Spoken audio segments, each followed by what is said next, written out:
السلام عليكم، معاكم طارق البدري. بيجي لي اسئله كتير بخصوص اللمبات اللي موجوده في لوحه الاعدادات. كنت انا عامل فيديو شرحها بالتفصيل، بس ده موجود على القناه الكبيره، كنت عامله من فتره في حدود 3 سنين او 4 سنين. ان شاء الله هنوضحه بطريقه مختصره، خصوصا للناس المبتدئين في العربيات، لسه جايبين عربيات جديد، والاخوه السيدات اللي راكبين عربيات بيبقوا عايزين يفهموا آه، ايه اللمبات اللي يشوفوها يقفوا على طول بالعربيه. مبدئيا لوحه العدادات زيها زي اي عربيه، يعني مثلا اللي قدامنا دي اللي على الشمال ده الار بي ام، اللي على اليمين ده الكيلومتر. العربيه هنا انا عندي عداد الحراره ديجيتال وعداد البنزين ديجيتال. في عربيات تانية بيبقى زي اللي هو انالوج زي العدادات الكبير قدامي، بيبقى فيه دايرتين كمان للحراره والبنزين. طيب انا لما اجي افتح الكونتاك كده على طول، اللمبات كلها بتنور قدام مني، في لمبات هتطفي وفي لمبات بتفضل. طيب اللمبات اللي طفت دي لمبات الكمبيوتر بياخد قرايات بسرعه على السنسور، يراجع عليها ان هي مظبوطه، فخلاص اتاكد ان هي تمام بيطفيها. طب اللمبات اللي ما طفتش قدام مني، لمبه الفرامل، لمبه البطاريه، لمبه الزيت، هنلاحظ ان هم لونهم باللون الاحمر. ايه تاني باللون الاحمر؟ اللمبه الخاصه بالحراره اللي هي فوق خالص على اليمين، دي لمبه الحراره. في بعض اللمبات موجوده تحت، يعني لمبه الايرباج اشتغلت معانا وطفت، انا ما عنديش لمبه لحزام الامان، فاحنا هنلاقي اللمبات الخاصه بالاعطال بتيجي وتطفي، اللمبه الخاصه بعوامه البنزين بتطفي، لمبه الايرباج بتطفي، لو العربيه فيها اي بي اس هيطفي. فاللمبات دي كلها بتطفي، اغلبها باللون البرتقاني ما عدا لمبه الحراره بتبقى باللون الاحمر. في عربيات ما بيبقاش فيها لمبه حراره، بتبقى لمبه الحراره بتنور والعربيه بارده باللون الازرق، وبعد كده تطفي، ما تنورش باللون الاحمر الا لما العربيه تسخن، وده شيء مش جيد. المفروض يبقى عندك حاجه توضح لك الحراره بتاعت العربيه. كنت انا شرحت حساس الحراره بتاع العربيه قبل كده، وقلت الناس تجيب او بي دي 2 وتربطه بالموبايل، فتبقى معاك قرايات الحراره بتاعت العربيه على الموبايل بتاعك. طيب لو لمبه الفرامل دي منوره معاك، اللي هي الدايره مدوره وفيها علامه تعجب، ده معناه يا فرامل اليد انت ناسيها مسدوده، لما بتفكها بتقفل معاك، تشد فرامل اليد بتنور معاك. طب انت فكيت فرامل اليد ولقيت اللمبه لسه منوره، هنا تبقى في مشكله كبيره قوي. ده معناه ايه؟ معناه ان انت عندك تسريب في زيت الباكم الخاص بالعربيه. هتراجع على علبه الزيت، تشوف الزيت في مستوى الزيت فيها مليان ولا ناقص، لان الغطا الخاص بعلبه زيت الباكم بيبقى فيه زي سنسور او رداخ صغير، لما الزيت يقل بيلمس سلكتين ببعض يروح منور لك اللمبه. لما ينور لك اللمبه تبقى انت كده فاهم ان الزيت عندك نقص، تبتدي تراجع على المساطر بتاعه العجل. انت عندك كل عجله عليها مسطر فرامل، مسطر صغير، وتراجع على المسطر الرئيسي اللي موجود في حوض العربيه. لحظه واحده هوضح. زي ما احنا شايفين كده، ده الغطا بتاع قربة الزيت الباكن، الماستر تحت اهو، ده الماستر. ادي الكابل الكهرباء الخاص باللمبه اللي بتنور لك جوه اللمبه التحذيريه. لو انت نزلت فرامل اليد ولقيت اللمبه لسه منوره معاك، تيجي تراجع هنا وتراجع على العجل، كل عجله فيها ماستر فرامل، تاكد ان مفيش تسريب زيت عندك. طب لو اتاكدت ان مفيش تسريب زيت، اراجع على الرجلاش بتاع فرامل اليد، وارد يكون في مشكله، فهي مش هتخرج عن الجزئيه دي. طيب اللمبه لمبه الزيت اللي هي كانها عامله زي الفانوس بتاع علاء الدين، لمبه الزيت دي لو نورت معاك تقف فورا وتبطل العربيه. دي ما فيش فيها كلام، تقف وتبطل العربيه، انك انت عندك احتمال ان مفيش زيت طالع للمكنه فوق، فممكن المكنه تتكسر او تقفش. وعندك احتمال يكون السنسور نفسه بتاع ضغط الزيت اللي بيقيس ضغط الزيت، ده بيبقى موجود على البلوك، ده بيقيس ضغط الزيت، يكون في مشكله. يعني ممكن يكون السنسور نفسه اللي فيه مشكله، فلازم نراجع. فهو ما عندكش احتمال غير انك انت تقف وتراجع على طول. يعني ما اقولش مثلا ده ممكن يكون سنسور ضغط الزيت هو اللي فيه مشكله، اكمل بالعربيه. لا، وارد جدا يكون الزيت نفسه مش طالع، يكون الترومبه نفسها باظت، او المصفى بتاعه الترومبه اتسدت. الناس اللي بتحط مواد تنظيف للمحرك والفلاش والحاجات دي كلها، خد الحاجات دي بتدمر المكنه. انا كنت عامل فيديو كل الحاجات اللي هي الاضافات اللي بتتحط على الزيوت والاضافات اللي بتتحط في البنزين، والله كلها ضحك على الدهون.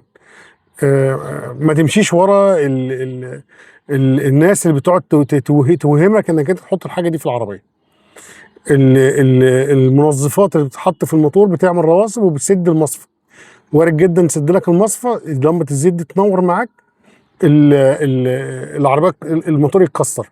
فهنا معموله باللون الاحمر، لون احمر تقف على طول، دي ما فيش فيها كلام.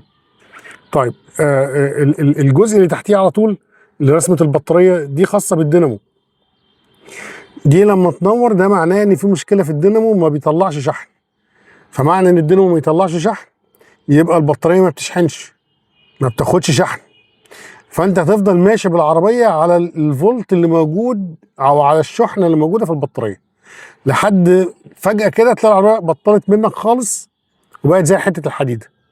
طيب انا لو في وسط في مشوار في وسط البلد ولا حاجه، البطاريه توصلني لاقرب كهربائي، مفيش مشكله، اروح للكهربائي يخلص لي يراجع لي على الدينامو بتاع العربيه. يعني في فيديو على القناه انا شارح في الدينامو بالتفصيل والبطاريه بالتفصيل. طيب لو انت على طريق سفر، حاول تقرب لاقرب محطه بنزين وتقف عندها، مجرد ما اللمبه دي نورت معاك اوعى تكمل، العربيه هتبطل منك فجاه. ف ولو انت ماشي بالليل ومنور احمال، خف احمال النور عشان البطاريه تقدر توصلك لاقرب مكان. اقف في محطه بنزين وشوف وينش يشيل العربيه. دي مشكله الدينامو لو قطع منك خلاص، انت بتمشي لحد لما البطاريه تفضى. طيب الثلاث لمبات دول بيطفوا امتى؟ اول ما ادور العربيه. يعني انا فاتح كونتاك اهو، اول ما ادور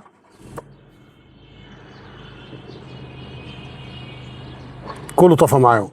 طيب طفوا ليه؟ الشحن بتاع الدينامو وصل للبطاريه، اللمبه تطفي. تاني حاجه ضغط الزيت على سنسور الزيت مظبوط، اللمبه تطفي. لمبه الفرامل القايده ليه؟ لان انا شادد فرامل اليد، انا لو فكيت فرامل اليد طفت معايا. طبيعي ان انا ابقى ماشي بالعربيه مفيش اي لمبات قايده خالص تحذيريه. طيب في لمبات تحذيريه تانيه موجوده باللون الاحمر، دي ما بتبقاش باينه وانت بتدور العربيه وتطفي العربيه. في اللي هي الخاصه بالباب، لو باب مفتوح نورت باللون الاحمر اللمبه، ده معناه خطر ان في باب مفتوح في العربيه. في عربيات بتبقى الشاشه دي ديجيتال بيترسم لك على الباب، وفي عربيات بيبقى زي العربيات القديمه بتبقى لمبه حمراء كده، مجرد ما تقفل الباب هي طفت. اللمبه دي بتبقى يعني مثلا عندي في العربيه اللمبه دي بتنور، انا ما بقاش عارف انهي باب اللي فاتح، هي ما بتحددش انهي باب. انما في عربيات بيحدد لك الباب وبيحدد لك رسمه العربيه والباب مفتوح، دي العربيات الجديده. انما هنا ممكن يبقى الاربع بيبان او الشنطه الخلفيه لو مفتوحه تنور معاك اللمبه دي. فدي لمبه تحذيريه عشان لو معاك اطفال ولا حاجه وباب مفتوح، طفل فتح الباب تنور معاك، يبقى انت عارف ان في باب اتفتح في العربيه. فدي اللمبات التحذيريه المهمه جدا اللي باللون الاحمر. اللي باللون الاصفر اللمبه بتاعه الاعطال، دي لو نورت معاك عادي كمل طريقك، بس انت عندك مشكله في العربيه، دي توصلك لاقرب مكان تروح تعمل فيه صيانه، او يعني لو على طريق سفر تكمل بالعربيه عادي. اللمبه بتاعه مفتاح الصيانه، اللمبه بتاعه الصيانه لو انت مبرمج العربيه على 10000، في لمبه على هيئه مفتاح بتنور لك قبليها على طول بحاجات بسيطه، يبقى انت بتذكرك بموعد الصيانه بتاعتك. انا عندي في العربيه لمبتين اعطال، لمبه اهي دي لما بكون خاصه بالبوابه مشاكل في الكهرباء دي تنور. اللمبه الثانيه هي اللي موجوده جنب في النص اللي بين الفرامل ولمبه البطاريه، دي اللمبه العاديه بتاعت باقي السنسور بتاعت العربيه، اللمبه اللي على هيئه موتور عربيه وهي بتنور باللون البرتقاني. دي نورت معاك او دي نورت معاك، انت عارف كده عندك مشكله في سنسور او مشكله في الكهرباء. باقي اللمبات الاضاءه، يعني هنا انا نورت النور الصالون السهاري، اللمبه الخضراء نورت. يعني مثلا لما نيجي نبص على الانوار باقي اللمبات، يعني لمبه النور السهاري باللون الاخضر نورت هنا اهي، لو هنور مثلا الفوج لايت نور هنا باللون الاخضر. لو هنور النور الواطي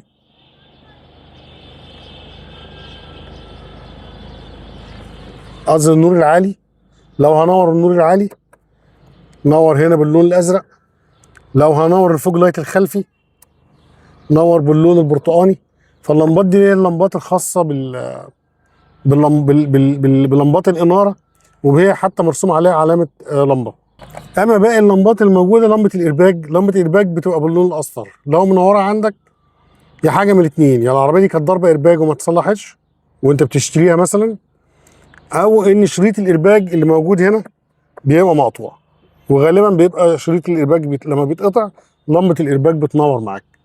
في اللمبه الخاصه بحزام الامان دي برضو بتبقى باللون الاحمر، بس انا عشان عندي في العربيه مش متفعله. دي لو انت مش رابط حزام الامان بتفضل منوره قدام منك في الطابلوم وبتدي اصوات تحذيريه في بعض العربيات. فدي اغلب لمبات التحذير او اللمبات اللي تاخد بالك منها الصبح وانت بتفتح الكونتاك. لازم وانت بتفتح الكونتاك تبص على اللمبات، تشوف ايه اللي هتطفي وايه اللي مش هتطفي، ولما تدور لازم كل الانوار تبقى قدام منك مطفيه. وعرفنا لمبه الهاند بريك لو فضلت منوره معاك يبقى المشكله هل من الهاند ولا من موضوع الزيت، لان اللمبه الحمراء دي في ناس ما بتاخدش بالها منها. فده خليك تاخد بالك من المساطر بتاعه الفرامل وقربه الزيت بتاعه الباكر، قربه زيت الباكر. فدي الفكره كلها من اللمبات التحذيريه اللي موجوده. اللمبات الحمراء اتكلمنا نتعامل معاها ازاي، والصفراء نتعامل معاها ازاي. يا رب اكون قدرت اوضح المعلومه. ليك استفسار سيبولي في تعليق وان شاء الله ارد عليه. السلام عليكم ورحمه الله وبركاته.